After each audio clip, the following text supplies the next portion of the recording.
Kita melakukan gerakan sholat subuh berjamaah karena kita ingin melakukan sesuatu untuk memperjuangkan Islam itu.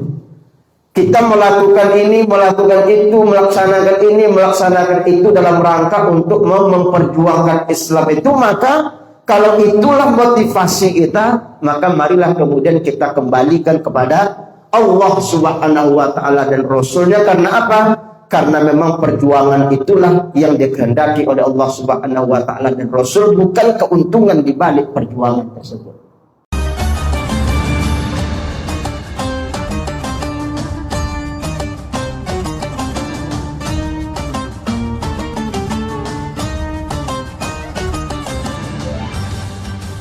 Bismillahirrahmanirrahim. Assalamualaikum warahmatullahi wabarakatuh. Alhamdulillahilladzi an'amana bi ni'matil imani wal islam wa akramana bil qur'anil azim. Ashhadu an la ilaha illallah wa anna Muhammadan abduhu wa rasuluh. Allahumma salli wa sallim wa barik ala Muhammad wa ala ali Muhammad. Faqala Allah Ta'ala fi kitabihil karim, a'udzu billahi minasy syaithanir rajim. Bismillahirrahmanirrahim. Yas'alunaka 'anil anfal, qulil anfalu lillahi war rasul. Fattaqullaha wa aslihu dzata bainikum wa athi'ullaha wa rasulahu in kuntum mu'minin. Allahumma arhamna bil Qur'an. Yang sama-sama kita hormati Bapak Imam Masjid beserta para pengurus yang hadir, dan yang sama-sama kita hormati pula seluruh pengurus gerakan sholat subuh berjamaah Pasir Pengerayan sekitarnya, para asatidz, tokoh masyarakat, alim ulama, serta bapak ibu kaum muslimin dan muslimat, hadirin dan hadirat, yang mudah-mudahan kita semua senantiasa mendapatkan rahmat dan keberkahan dari Allah Subhanahu wa Ta'ala. Bapak ibu kaum muslimin dan muslimat yang berbahagia, pada tanggal 17 Ramadan terjadi sebuah peristiwa yang sangat besar, yaitu kita namakan dengan Perang Badar. Menariknya Bapak Ibu sekalian, di saat umat Islam disibukkan dengan kegiatan-kegiatan ibadah dalam sifat individual, maka di saat itu pula kemudian Allah mewajibkan untuk melakukan peperangan yang terbesar dalam sejarah umat Islam. Menariknya Bapak sekalian, yang kemudian perlu kita ungkapkan, apakah penyebab perang Badar itu karena umat Islam terancam tidak bisa melaksanakan sholat, atau terjadi karena umat Islam tidak lagi leluasa untuk membaca Al-Quran, atau umat Islam tidak lagi leluasa untuk melaksanakan sholat tarawih atau zikir, ataukah ibadah-ibadah mahdhah yang lainnya? Rasanya kalau pertanyaan itu diungkapkan kepada kita pun rasanya tidak mungkin. Karena apa? Bulan Ramadan itu memang bulan untuk beribadah secara individual kita kepada Allah Subhanahu wa Ta'ala.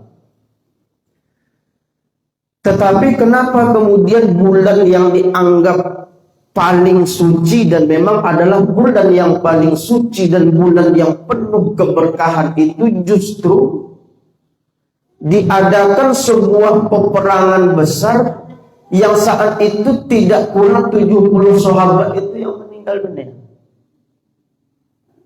Maka setelah kita gali sejarah Bapak Ibu sekalian, salah satu alasan terbesarnya itu apa?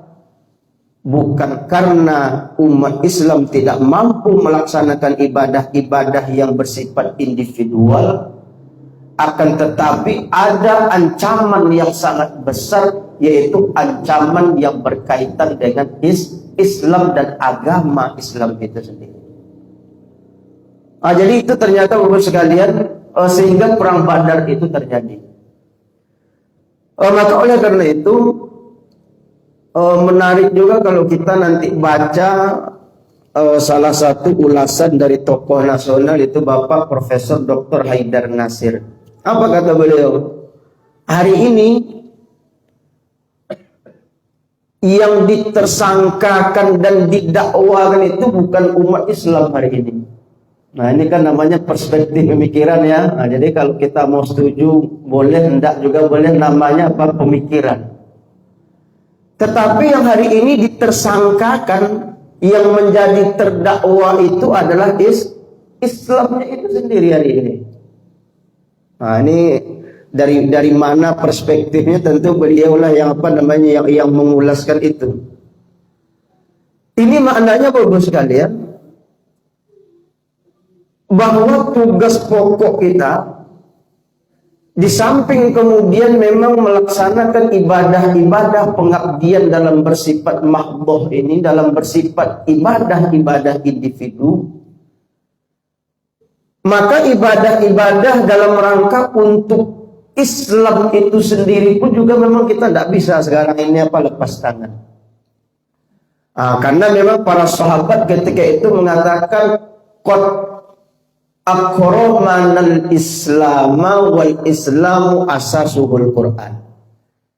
Jadi kami ini dimuliakan itu dengan apa? Dengan Islam. Nah, Islam berarti bukan ibadah, tapi dari sisi apa? Ajaran secara keseluruhan. Wal islamu asasuhul Quran, dan Islam itu asasnya adalah Al-Qur'anul Karim. Jadi Bapak sekalian, saya masih ingat terakhir saya mengisi GSSB itu di Masjid An-Nur. Nah, ya kan? Maka di Masjid An-Nur sudah kita buat pemetaan sesungguhnya kita ini melakukan sebuah gerakan secara bersama-sama. Ini sebenarnya mau ngapain? Nah, itu kan pertanyaannya dulu kan begitu, ya kan? Ternyata memang kalau kita lihat nanti dalam kajian-kajian para ulama, di samping kita ini memperkuat ketakwaan kita secara personal, maka memang mau tidak mau kita ini harus menggerakkan ketakwaan itu secara apa? Secara bersama, amal jama'i. Makanya Ali bin Abi Thalib itu mengatakan, Bapak Ibu sekalian, lebih baik orang itu hidup dalam kekeruhan secara bersama-sama dibandingkan orang itu hidup dengan penuh kedamaian, ketenangan di dalam kesendirian. Ini nanti mungkin ini berbeda mungkin nanti dalam konsep tasawuf. Ini kan namanya kita kan konsepnya gerakan, ya kan? Saya kan hanya mengambil istilah gerakan itu, maka berarti gerakan itu apa beliau? Hidup kita secara bersama-sama dalam kekeruhan itu penuh dengan dinamika, penuh dengan masalah, penuh dengan berbagai macam persoalan secara jama'i, secara gerakan itu jauh lebih utama menurut beliau daripada kita itu hidup sendiri dengan penuh kedamaian, penuh dengan ketenangan. Jadi kalau ada orang sekarang tidak mau ikut-ikutan kerja-kerja jama'i bersama ini karena dengan niat apa? Saya ingin tonang, lah pensiun, buat ibadah, dikir, ngaji, sholat sunnah, puasa sunnah, sendiri kalau perlu bekok meninggalkan kota, poi kemana ke ladang dan segala macamnya. Ini menurut apa namanya? Menurut Ali bin Abi Thalib tidak cocok konsep beragama kayak gitu menurut beliau, ya, dalam tanda kutip. Karena apa? Karena memang mau tidak mau kehidupan kita sekarang itu, kalau kita sepakat dengan apa yang disampaikan oleh Profesor Dr. Haidar Nasir itu, yang tersangka itu sekarang bukan kitanya, bukan individu kitanya, tapi yang ditersangkakan itu adalah Islam itu sendiri. Ini menurut apa? Menurut kacamata beliau. Maka oleh karena itu Bapak Ibu kaum muslimin dan muslimat yang berbahagia, munculnya perang Badar itu diantaranya itu karena memang ada usaha-usaha untuk mencoba mengutak-atik dalam tanda prinsip ajaran-ajaran secara universal dalam ajaran agama itu, kemudian mengancam tentang eksistensi dari agama itu, maka akhirnya kemudian muncullah perang Badar yang disyariatkan oleh Allah Subhanahu wa taala pada bulan Ramadan, yang itu adalah bulan yang mulia yang Allah turunkan kepada umat manusia. Bapak Ibu kaum muslimin dan muslimat yang berbahagia. Maka oleh karena itu ayat surat Al-Anfal ini memang berbicara tentang perang Badar, yang mana perang Badar itu memang memiliki pembelajaran yang sangat luar biasa, baik sebelum terjadinya perang Badar maupun setelah terjadinya perang Badar. Nah, ini nanti bisa kita jadikan juga alat ukur untuk mengevaluasi gerakan kita atau organisasi kita atau jamaah kita. Nah, ini bisa kita jadikan sebagai apa? Sebagai tolak ukur. Apa tolak ukurnya jamaah sekalian? Surah Al-Anfal ayat pertama ini mengatakan yas'alunaka 'anil anfal. Mereka bertanya kepadamu tentang harta rampasan. Nah, ini maknanya adalah tentang harta rampasan perang. Kenapa mereka tanyakan? Ternyata memang harta rampasan perang ketika perang Badar itu termasuk ghanimah yang paling besar yang didapatkan oleh umat Islam. Jadi ternyata apa namanya? Sebelum menang pun ada masalah, setelah menang, setelah sukses, setelah jaya pun justru masalahnya itu bertambah besar. Nah, itu kan nanti kita bisa evaluasi gitu. Sebelum menang itu kan perjuangan untuk merebut kemenangan itu luar biasa. Nah, karena jumlah umat Islam jumlahnya 100, ada yang mengatakan 99 melawan 1000 orang. Dengan persenjataan lengkap dan sangat luar biasa, sehingga ketika itu umat Islam pun menghadap perang Badar itu sudah pesimis. Nah, nanti bagaimana cara menangnya nanti ada kuncinya dalam ayat-ayat berikutnya. Kunci menang itu hanya satu, itu saja, tidak banyak-banyak. Jadi kalau kita ini bergerak secara berjamaah, punya kita kunci kemenangan itu selesai. Selebihnya itu nanti Allah Subhanahu wa taala yang akan menyetingnya, kan? Nah, persoalannya mampu tidak kita mewujudkan satu kunci itu saja sebenarnya yang kita yang kita buat dalam sebuah gerakan-gerakan kita ini. Kenapa mereka bertanya tentang harta rampasan itu? Karena memang ketika itu umat Islam dibagi kepada 3 kelompok. Kelompok pertama bertugas untuk melindungi Nabi dari serangan orang-orang kafir. Nah, jadi memang ada bodyguard yang dia ditugaskan memang untuk menjaga Nabi jangan sampai Nabi terkena oleh serangannya orang-orang kafir. Nah, ini kelompok yang pertama. Kelompok yang kedua memang ditugaskan untuk front. Nah, memang dia garda terdepannya bodyguard yang memang mendobrak untuk menyerang barisan-barisan orang kafir itu. Atau kalau bahasa awaknya memang ya pasukan berani mati itulah, ya kan. Nah, kalau digerakkan awak siapa yang buat barisan depan itu sebagai umpan. Kan harus ada itu ya. Nah, ada. Kemudian yang ketiga adalah barisan yang paling belakang. Ini dalam rangka untuk mensuplai logistik kebutuhan, menganalisa bagaimana kemudian gerakan yang harus dilakukan. Terbagi kepada 3 kelompok.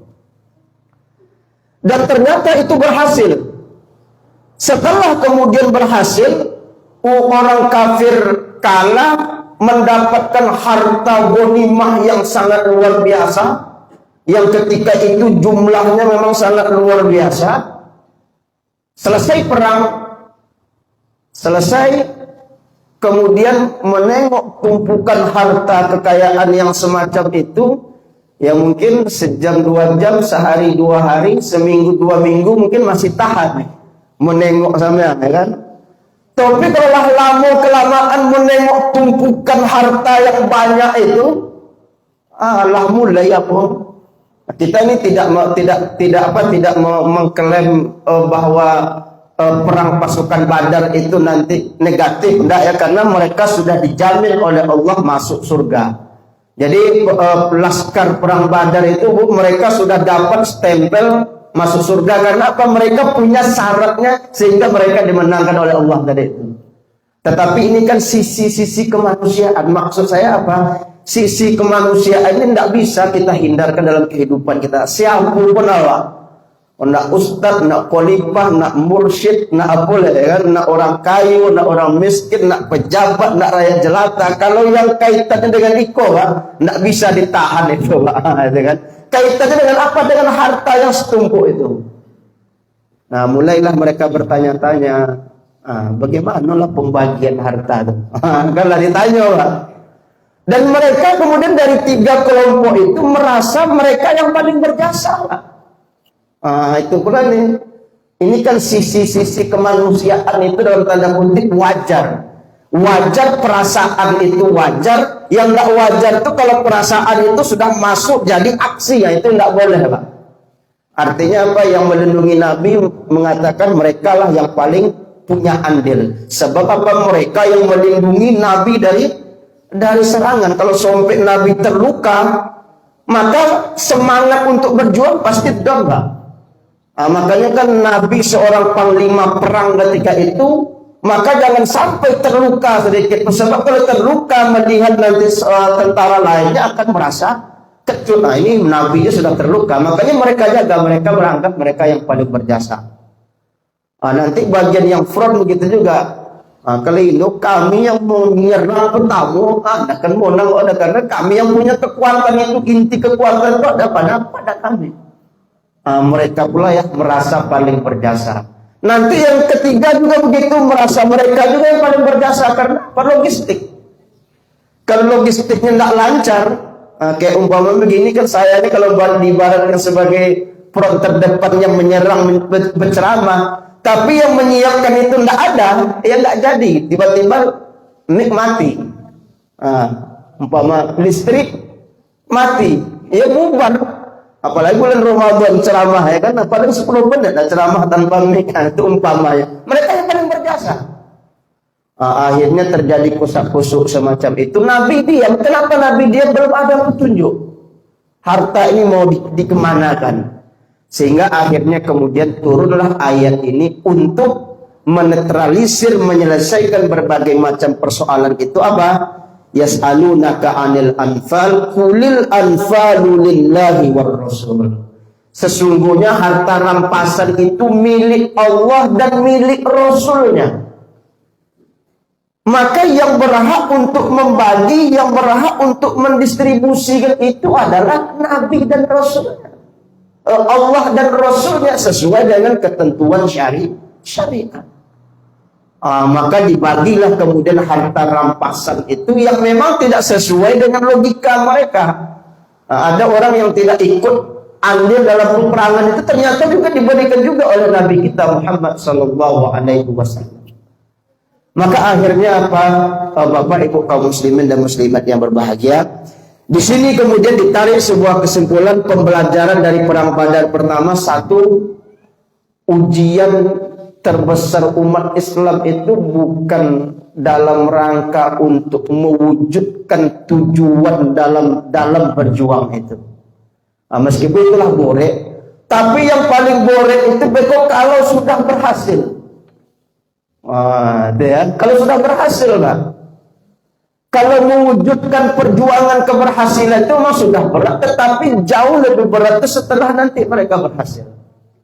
Kalau menang pasangan bupati wakil bupati atau gubernur wakil gubernur memang memperjuangkan menang itu memang borek, tapi paling borek setelah menang. Itu ya kan. Makanya banyak yang tidak bisa bertahan itu, Pak, karena apa ya? Bisa jadi memang faktor X tadi ini. Maka oleh karena itu ini juga bisa kita jadikan sebuah pembelajaran dalam organisasi kita, dalam dalam sebuah gerakan kita, dalam sebuah perjuangan kita yang memang kita ini mengatasnamakan Islam. Nah, kita mengurus masjid itu atas nama Islamnya, bukan umat Islamnya, Pak. Kita melakukan gerakan sholat subuh berjamaah karena kita ingin melakukan sesuatu untuk memperjuangkan Islam itu. Kita melakukan ini, melakukan itu, melaksanakan ini, melaksanakan itu dalam rangka untuk memperjuangkan Islam itu. Maka kalau itulah motivasi kita, maka marilah kemudian kita kembalikan kepada Allah Subhanahu wa Ta'ala dan Rasulnya. Karena apa? Karena memang perjuangan itulah yang dikehendaki oleh Allah Subhanahu wa Ta'ala dan Rasul, bukan keuntungan di balik perjuangan tersebut. Maka bagaimana kemudian yang diperintahkan Allah? Udah, tidak usah tanya tentang harta ghanimah itu. Tugas kalian sekarang setelah menang itu hanya ada dua. Nah, ini setelah menang, Pak. Apa? Pertama, fattaqullaha. Yang kedua, wa aslihu dzata bainikum. Pertama, hendaklah kalian bertakwa kepada Allah, betul-betul kalian kelola hati perasaan kalian untuk tidak mengucapkan sesuatu yang bertentangan, untuk tidak mengatakan sesuatu yang tidak berfaedah, dan kemudian memperbaiki hubungan antara sesama kalian. Dua ini ternyata kunci setelah mendapatkan kemenangan itu. Pertama, takwa. Yang kedua, bagaimana soliditas kekompakan antar jamaah, antar kelompok itu kemudian betul-betul dijaga. Karena apa?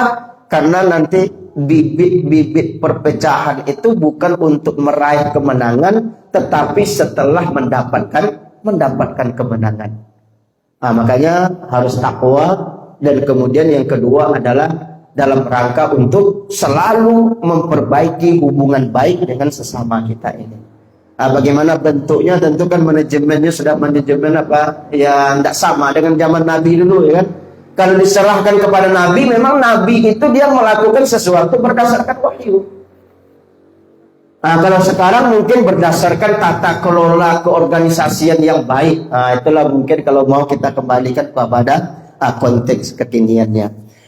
Dan kemudian wa atiullaha wa rasulahu in kuntum mu'minin, dan hendaklah kalian taat kepada Allah dan taat kepada Rasul, artinya menyerahkan sepenuhnya terhadap ketentuan Allah Subhanahu wa Ta'ala jika kalian memang betul-betul orang yang beriman kepada Allah Subhanahu wa Ta'ala. Nah, maka apa makna ayat ini? Iman itulah nanti yang akan menyebabkan seseorang ini tidak terlalu punya ambisi besar dalam rangka untuk mendapatkan kekayaan bersifat harta itu. Ya, memang kan secara hadis Nabi, la yazalul qalbil kabiri syabban fitnataini. Sesungguhnya manusia itu siapapun dia akan tetap merasa muda, tetap merasa bergairah ketika menghadapi dua persoalan. Apa dua persoalan itu? Hubbul mali wa tulal amal. Dalam rangka untuk mendapatkan harta kekayaan. Dan yang kedua adalah dalam rangka untuk bercita-cita mendapatkan kesenangan-kesenangan keduniaan itu. Itu kalau lah dulu itu, Pak. Itu hadis Nabi. Siapapun inyo nak tua, nak muda, nak kayu, nak miskin, nak pejabat, nak indo pejabat, kalau lah dua hal itu akan tetap merasa muda terima. Jadi tidak usah heran kalau orang udah kaya masih juga bermasalah. Sekarang berapa? 300 sekian triliun itu tidak usah heran, Pak. Karena apa? Ya memang manusia itu memang secara sifat dasar itu. Makanya Allah mengatakan fattaqullah wa aslihu dzata bainikum. Kalau memang dia bertakwa kepada Allah, maka tidak akan mungkin. Kenapa? Karena harta itu milik Allah. Maka kita jangan sampai kemudian berambisi untuk mendapatkan sesuatu bertentangan dengan apa yang telah diinginkan oleh Allah Subhanahu wa Ta'ala. Karena harta itu milik Allah Subhanahu wa Ta'ala. Panjang umur ya, sobik mati lampu mati betul ya kan. Jadi ternyata memang harta itu adalah milik Allah. Maka seberapa kuat pun orang ingin meraih harta itu, kalau memang Allah tidak takdirkan, nggak dapat juga, Pak Bu. Sebaliknya kalau orang itu sudah ditakdirkan Allah untuk memiliki harta itu, maka siapapun yang menghalangi dia, maka tidak akan mungkin ada satu kekuatan pun yang bisa menghalanginya. Cobalah kan di pasar Ramadan itu berapa banyak orang yang berjual makanan dengan hal yang serupa. Apakah pendapatan penghasilannya, penjualannya sama sadonya, Bu? Enggak. Barangnya sama, tompeknya sama, tapi kadang-kadang beda kalau hitungan akhirnya, ya kan? Maka di situ dalam persoalan harta itu memang milik Allah Subhanahu wa taala, dia berikan memang kepada siapa yang sudah dia kehendaki, distribusinya tepat sasarannya. Tidak terjadi kezaliman, tidak terjadi kemudian penyelewengan. Karena apa? Memang itu adalah dalam kekuasaan Allah Subhanahu wa taala. Begitu juga sebaliknya, orang yang memang sudah ditakdirkan Allah punya harta yang banyak, minta miskin pun dia tidak bisa juga, Pak. Ya kan? Lain, Bu, orang kayu minta miskin, Bu. Kalau zaman kini mungkin, tapi zaman Nabi lain, Bu. Baca nanti sejarahnya siapa Abdurrahman bin Auf. Abdurrahman bin Auf itu memang goresan tangan itu betul-betul goresan tangan orang kayu. Ketikanya hijrah ke Madinah, itu kan hartanya ditinggalkan semuanya di kota Makkah. Hanya membawa badan sebatang dengan baju melokek di badan saya. Begitu sampai di Madinah, dipersaudarakan oleh Nabi antara orang Muhajirin dengan Ansor. Kalau orang Arab itu kalau dipersaudarakan, maka harta itu mereka rela untuk dibagi dua. Coba. Kalau yang gerakan GSSB lah berani lo membagi horotu bagi dua dengan saudara wak di situ kalau dipersaudarakan dalam GSSB.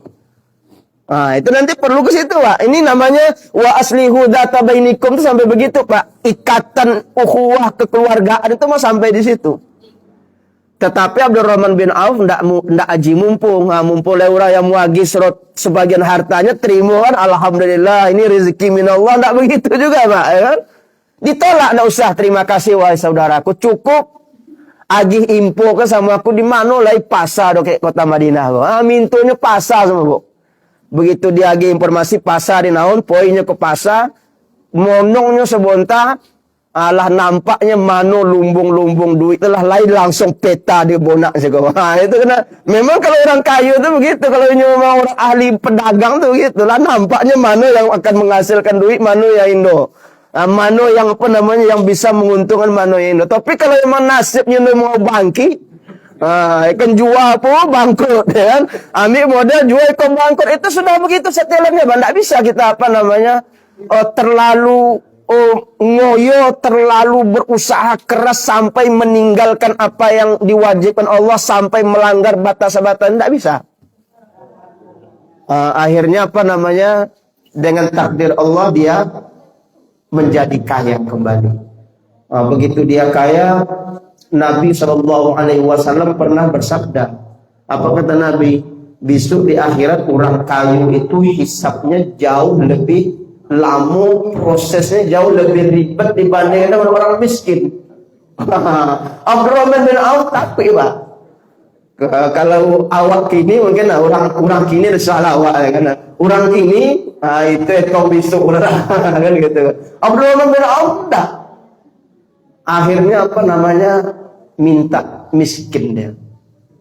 Berdoa kepada Allah, ya Allah miskinkan aku ya Allah, karena saya nanti begitu mati, begitu meninggal, setelah ditanam di kuburan, begitu langkah kaki terakhir orang yang menghantarkan saya pergi, saya ingin segera mendapatkan nikmat akhirat itu. Tidak mau saya ada jeda sedetik pun, kan? Begitu selesai langkah terakhir, langsung aku mendapatkan nikmat akhirat. Saya maunya gitu ya Allah, tidak mau pakai proses yang panjang-panjang itu, ya kan?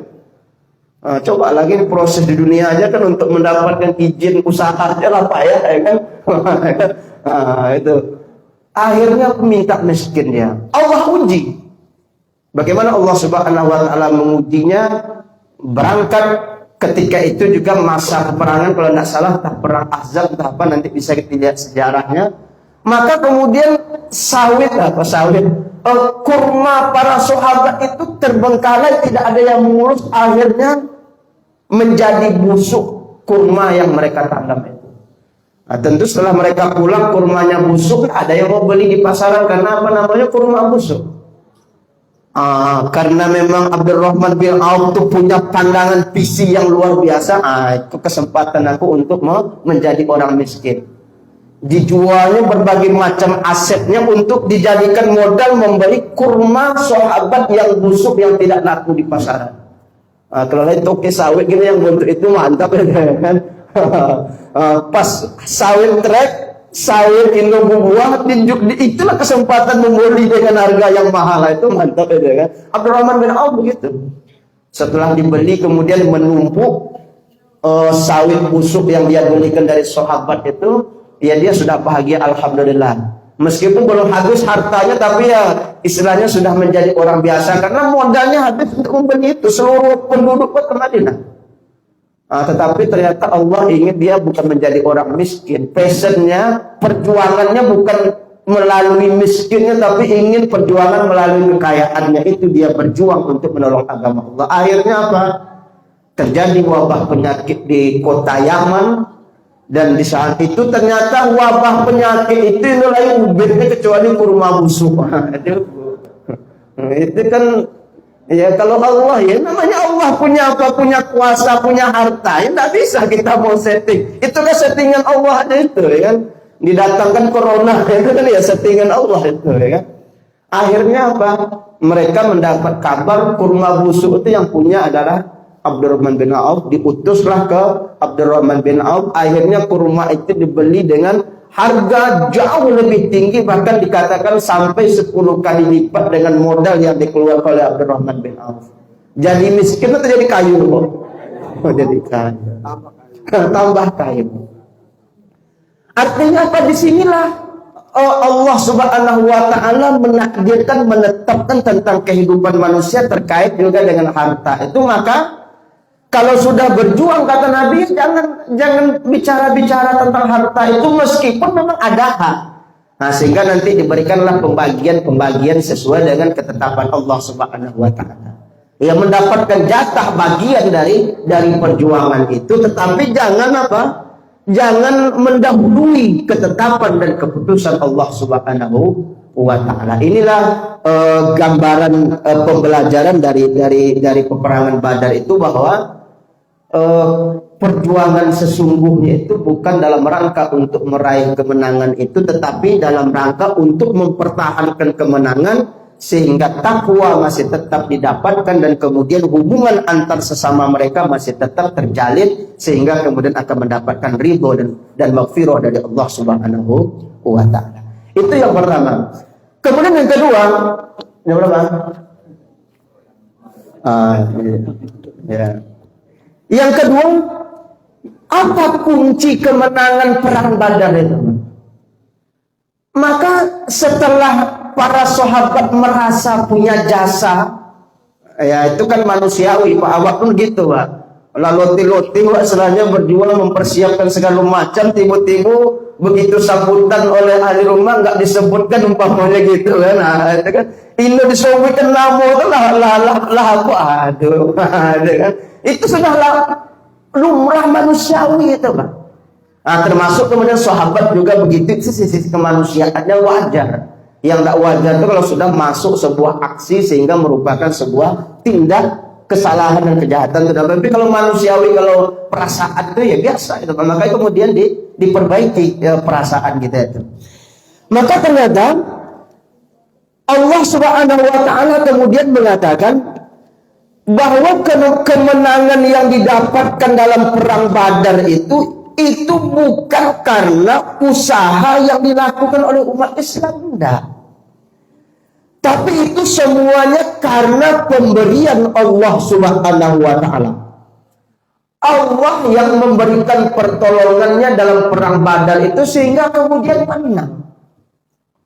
Bagaimana kemudian bentuk pertolongan Allah Subhanahu wa Ta'ala dalam perang Badar itu? Maka ada 4 hal tentara yang Allah turunkan dalam perang Badar itu. Pertama apa?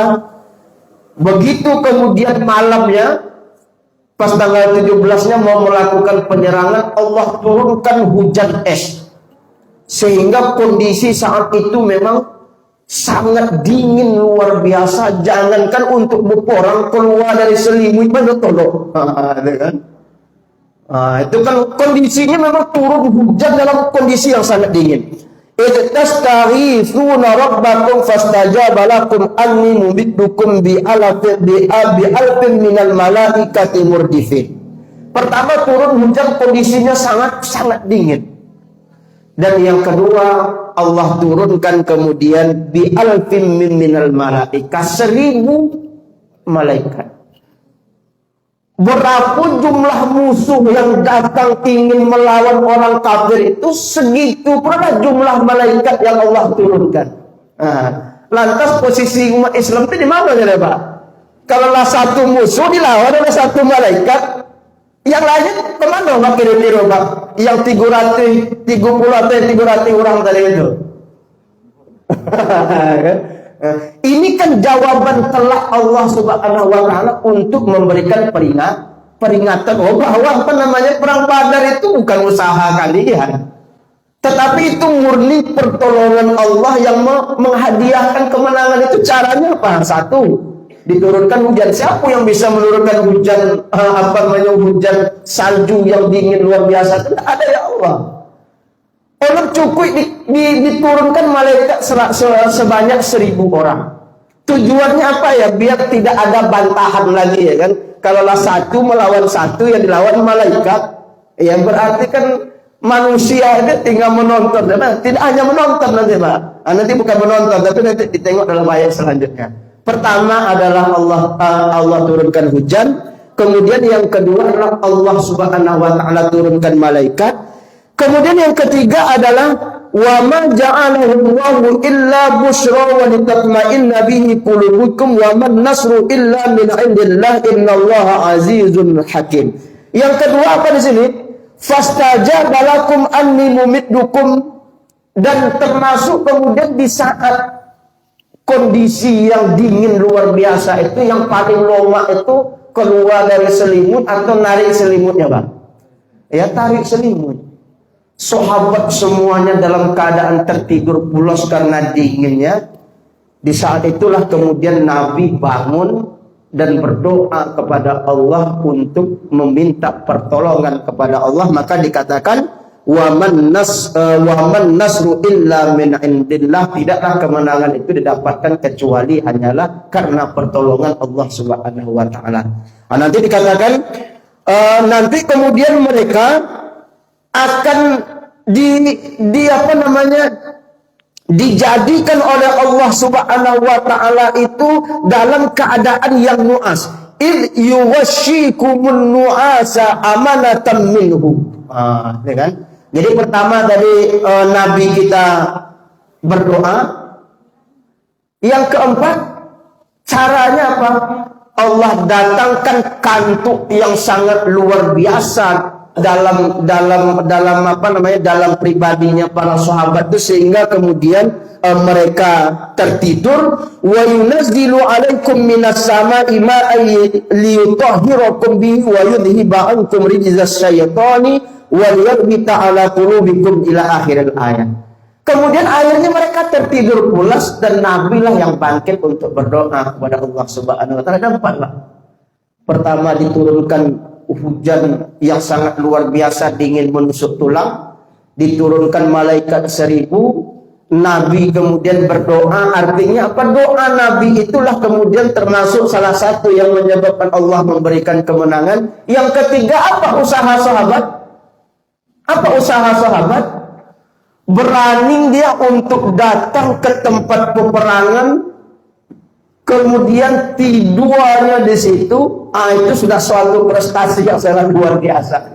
Jadi keberanian modalnya pun berani untuk pergi ke medan pertempuran. Setelah sampai di sana, kemudian Allah tidurkan mata mereka untuk memberikan ketenangan dalam jiwa mereka. Selesai Pak. Poin dua saja Pak. Jadi kalau umpamanya ke SSB ibu-ibu kesiko poin dua ngantuk itu ngapur dulu, ya kan? sah dan boleh. Karena apa? Itu sudah masuk bagian dari usaha itu, Pak. Akhirnya apa? Dengan keempat syarat itulah Allah Subhanahu wa taala memberikan kemenangan. Bagaimana kunci kemenangan di situ? Maka kemudian ditutup dalam ayat yang lain, yaitu apa? Ada iman yang benar, iman yang hak, yang memang telah dibina oleh Rasulullah SAW dalam diri para sahabat itu. Makanya dalam kisah perang Badar itu dikatakan laula nasrullah lantasarul muslimun. Kalau bukan karena pertolongan Allah Subhanahu wa taala, tidak akan mungkin kemudian umat Islam itu mendapatkan kemenangan dalam peperangan Badar itu. Karena apa? Secara jumlah sudah tidak mungkin, secara apa namanya? Secara logistik, secara peralatan pun juga sudah tidak akan mungkin. Karena apa? Semuanya itu dimiliki oleh orang kafir. Tapi karena apa? Karena keimanan yang bersemayam pada diri mereka itulah akhirnya kemudian Allah Subhanahu wa taala memberikan pertolongan kepada kita, kepada orang-orang Islam ketika peperangan Badar tersebut. Artinya apa, Pak? Iman kita ini tidak akan mungkin tergores dengan sifat-sifat manusiawi yang ada pada diri kita, tapi masih dalam kondisi wajar. Ya, cinta kepada harta, ingin mendapatkan penghormatan, dihormati, ingin nama kita disebut, ingin nama kita terdaftar ikut andil dalam perjuangan, itu tidak ada masalah. Karena itu semuanya manusiawi. Makanya disitulah kemudian kita punya apa? Ya punya PR untuk bagaimana orang-orang yang memang ikut berjuang bersama kita itu merasa tidak ditinggalkan. Jangan sampai seperti orang mendorong mobil mogok itu kan, begitu mobilnya dah jalan, hanya pun poin. Yang terakhir Bapak Ibu sekalian, apakah sekarang tujuan kita itu untuk perang melawan orang kafir? Kalau ayat itu kan jelas ya kan, memang persiapan itu untuk berperang. Saya hari ini tidak mengajak Bapak Ibu kaum muslimin untuk berperang. Tetapi apa makna perang Badar itu? Waktu itu memang kekuatan, kemuliaan itu didapatkan memang kalau sudah perang mengalahkan orang kafir dalam bentuk peperangan secara fisik. Kemuliaan itu baru datang. Dulu kan begitu menyelesaikan masalah. Bahkan kan dalam sejarah Nabi aja berapa kali Nabi ikut peperangan. Karena memang saat itu cara menyelesaikan persoalan untuk menaikkan harkat martabat umat Islam itu dengan perang. Ada lagi cara lain. Waktu itu makanya ada perang Badar, perang Ahzab, perang Khandaq, macam-macam perang. Pokoknya kalau sudah perang, baru mulia, baru menang, baru Islam itu jaya. Kalau hari ini dengan cara apa kira-kira, Pak? Maka saya tidak ingin mengajak Bapak Ibu untuk berperang, tetapi hari ini kan juga namanya pandangan, pemahaman, kita bisa setuju, bisa tidak. Kalau nanti menurut pandangan lain mungkin ya dengan kita memperkuatkan zikir, dengan pendekatan diri mungkin itu. Tetapi ada salah seorang pendapat para ulama mengatakan bahwa sekarang itu sumber kekuatan untuk meningkatkan kejayaan, kemuliaan Islam itu dengan dua cara. Saya tidak tahu nanti ini arah GSSB itu mau kemana, silahkanlah nanti dirembukkan itu ya kan. Apa dua kekuatan? Dua kekuatan itu pertama adalah menguasai kekuasaan, kan kekuasaan.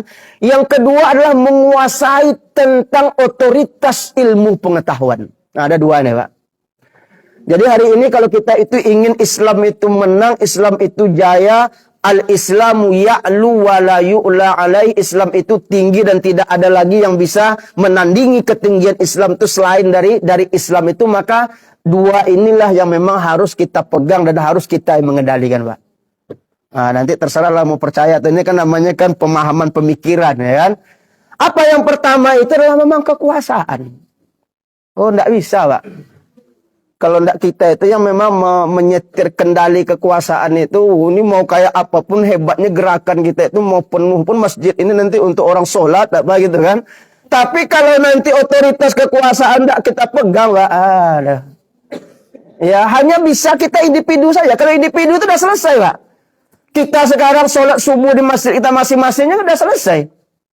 Nggak perlu ada gerakan besar-besaran karena apa? Udah selesai individu. Zaman Nabi ketika perang Badar juga begitu. Sholat itu sudah nggak dilarang apa? Nggak dilarang karena apa? Sudah apa? Sudah apa namanya? Memang sudah pasinya itu Islam ketika itu juga sudah kuat. Tetapi mengendalikan dalam sistem otoritas kebijakan publik itu yang memang nggak bisa.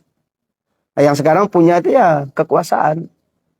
Itu kalau memang dana 300 sekian triliun itu kalau mau betul-betul terjadi itu kan kalau itu sudah diberikan untuk apa namanya untuk kejayaan masyarakat untuk umat Islam.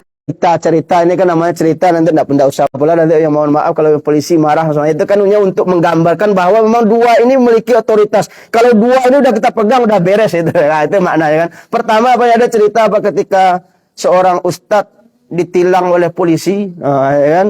Kemudian ditangkap oleh polisi, STNK-nya lengkap, BPKB-nya lengkap, SIM-nya lengkap, sign kiri kanannya lengkap, nggak ada yang kurang. Sampai pentil ban itu pun juga lengkap, nggak ada yang kurang. Tapi ternyata ditangkap juga dia oleh polisi itu ya, kan protes ustadznya ya kan, kok saya ditangkap juga padahal udah lengkap semua, kok apalagi ditangkap? Ya ini kan saya atas nama apa namanya ya, atas nama kekuasaan gitu kan. Nah, kenapa Anda saya tanggap? Masih ada salah Bapak. Apa salahnya Bapak? Kenapa mengendarai Honda tapi pakainya jaket Yamaha? Gitu kan? Jadi itu ternyata kesalahan juga, Pak. Itu kesalahan itu, Pak. Mengendarai Honda tapi pakai jaket Yamaha. Itu kesalahan, Pak. Artinya apa? Kesalahan itu menjadi sesuatu yang tidak ada alat ukurnya, Pak. Coba hari ini. Kalau dulu orang keluar-keluar menolak Israel itu ya kan, nggak boleh begini, itu pasti politik identitas itu. Ini apa namanya Islam garis keras ini. Ya. Tapi kalau sekarang ada orang yang meneriakkan hal yang sama, ya kan, yang diteriakkan sama menolak, nggak boleh Israel itu masuk sehingga gagal Piala Dunia sekian itu kan. Ada nggak yang berani mengatakan politik identitas? Atau partai itu sedang memainkan politik identitas? Ada nggak kira-kira? Nggak ada. Padahal kasusnya sama, konteksnya sama, persoalannya sama. Nggak, Pak, beda. Nah, itu namanya kayak tadi itu. Ini kan hanya cerita, bukan itu yang jadikan sandaran. Kalau enggak, ini kan namanya cerita. Artinya apa? Dengan kekuasaan itu, apapun yang samar-samar menjadi jelas, yang jelas menjadi samar, yang salah menjadi benar, itu bisa, Pak. Karena apa namanya di situlah kekuasaan itu. Nah, makanya ternyata memang di situ kalau untuk hari ini kan namanya ijtihad itu kan dia bergantung kepada situasi kondisi. Kalau hari ini memang mau tak mau kayaknya memang itu, Pak. Saya mau ngomong kerokan hulu nanti karena ada rekamannya malas soalnya saya kan. Tapi artinya apa? Memang realita kita. Kalau bisa di-cut bisa nanti saya sampaikan juga. Kalau unek-unek saya nanti karena nanti marah pada saat ini saya tidak boleh. Nah, artinya memang di situ. Dan yang kedua apa? Karena ini ustadz itu kan lambang otoritas keilmuan intelektual. Dia tidak mau kalah juga dia. Akhirnya apa? Bapak nanti akan saya perkarakan juga. Kan? Oh, kenapa kamu perkarakan saya? Saya ini kan berbicara mengaku sesuatu atas nama undang-undang, atas nama kekuasaan begini. Ya Bapak juga salah, apa salahnya? Kenapa Bapak memberikan surat tilang kepada saya, Bapak polisi tapi pakainya pena pilot? Katanya, kan? Oh ya harusnya nggak boleh lah kalau mau polisi pakainya pena polisi. Kenapa pakai pena pilot? Kan pena pilot ya. Itu salah juga menurut Ustaz. Termenung juga polisi itu kan. Ini kira-kira mana yang salah, mana yang benarnya sama-sama salah. Artinya apa? Otoritas keilmuan itu begitu, Pak. Jangan dianggap itu kekuasaan itu berani melakukan kebijakan ini. Tidak ada aktor intelektualnya, Pak. Enggak, Pak. Makanya di setiap kekuasaan itu pasti ada aktor intelektual, orang cerdas dalam tanda kutip, tidak cerdas, licik mungkin gitu, yang memang mengutak-atik berbagai macam persoalan itu, dan itu bukan otoritas kekuasaan, dia hanya finishing, tapi ada orang-orang yang memang merancang dapur itu untuk meminit ini begini ya. Artinya apa namanya orang berilmu. Makanya kalau dua ini mau kita guide, nggak usah banyak-banyak program PGSDB itu cukup dua ini lah. Ini mau apa ini kan? Nggak usah banyak-banyak satu nih tahun ini bangun gitu kan. Siapa yang mau kita majukan nih untuk apa umpama begitu. Saya enggak, ini bukan kampanye politik ya, tapi memang begitulah Pak. Nanti kena bola apa namanya politisasi masjid ini. Memang gitu realitanya Pak.